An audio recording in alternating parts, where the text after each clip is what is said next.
देखु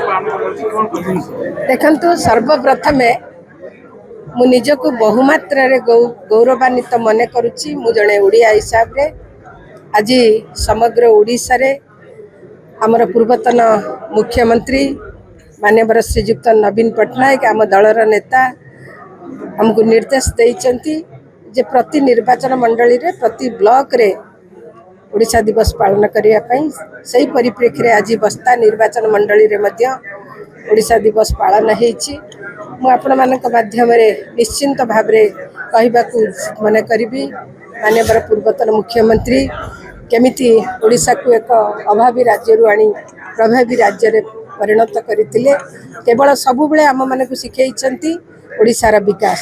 मु निश्चिंत भाव रे कहबी ओडिशार विकास सहित आम बालेश्वर विकास एवं सर्वोपरि मो निर्वाचन मंडली बस्ता बालियापाल विकास आमर समस्तंकर ध्येय हवा उचित।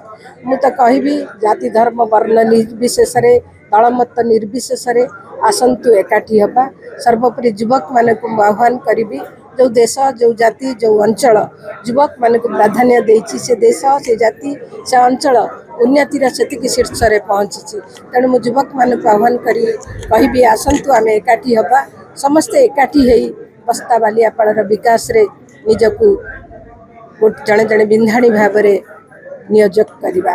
धन्यवाद। आज ओडिशा समेत देशर विभिन्न कोण अनुकूल एवं देश बाहर पवित्र उत्कल दिवस पालन कराउछि।